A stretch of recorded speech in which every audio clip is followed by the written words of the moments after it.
Sarah is in Colchester. Sarah, tell me about your attempt to help. Hi, yeah. Hello. We're sponsoring a mum and 11-month-old baby whose husband sent them across the border when the invasion started. Yeah.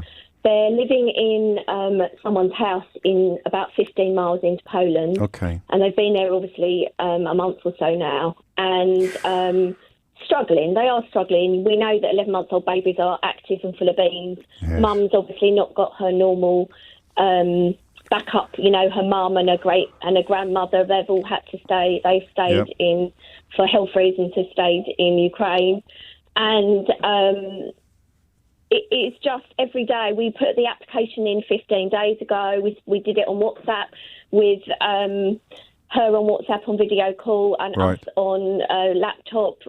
She had to then go an hour on the train with the baby with no pushchair to do the visa check for the baby because the baby didn't have a passport. Right. And they uploaded all our documents, including our passports again for both of them at that appointment.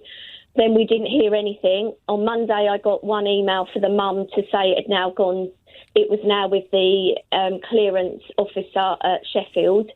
And that's all we've heard. And, listening to the other callers, I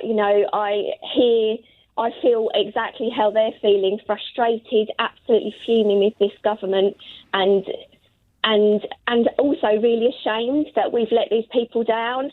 And I spend every day messaging and video calling my mum and baby. Yeah. It's my husband's 50th birthday today, and they sent him a little video singing happy birthday in Ukrainian this morning, which just made me cry. Of course it did. And I've been emailing MPs, ministers. Has anybody helped you? No, Journalists can't do much. All we can do is make sure your story gets told and your story gets heard. I think I had one charity come back to me who sent me a really nice email, but apart from that, I've had absolutely no response.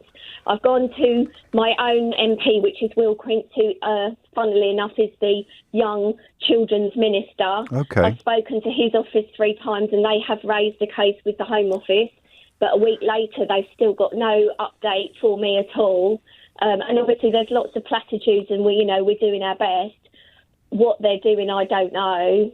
But still, I'm having to support a mum. Which bit do you find hard? Struggling. Yeah, I understand. And as you say, at least you feel a little less alone today, having heard from other people, particularly other women who are in exactly the same position. That's the bit that I really balk at, Sarah, is what they've done. Well, obviously what they've done to the families, the Ukrainian families, is the worst offence here because they've dangled hope in front of them and then just left it dangling rather than delivering it. And that will end. We have to trust, we have to hope that these problems will be overcome. But they've turned you into somebody who did something quite beautiful, if we're honest, and then sort of almost felt it get tarnished in your hands. As you were supposed to be offering help and refuge to these people, and now you're in the business of delivering bad news every day. Absolutely. And there's so many emotions, and from what the other callers were saying, it's just at the moment that's all you think about from the minute you wake up to the minute you go to bed. Yeah. The minute you wake up to the minute you go to bed, you're constantly checking your emails to see whether that golden email has come through from UKVI. And you feel angry, you feel upset, you feel completely let down by the government, and you just feel really embarrassed. And like the other lady was saying, you have to just you feel like all you're doing is apologising and trying to keep their morale going. I mean, at the moment, I get no sense that she's going to think of doing something alternative. But I don't know what she was apologising for, actually, really. I mean, doing nothing to help.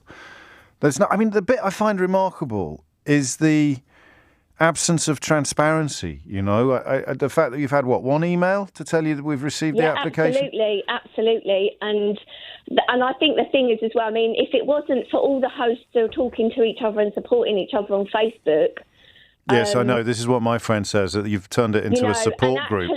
And we get all excited when someone's visa comes through. Yes, exactly. Because it gives us a little bit of hope that it might be us next, and yes, we're all willing to welcome complete strangers into our families. Yes. And in over 2 weeks, we've formed a bond with this mum and baby. Of course you have. And we'll probably treat the baby like a grandchild. And, we're all ready for the council to visit. We've done everything. I've got a child-proof my house. Yeah.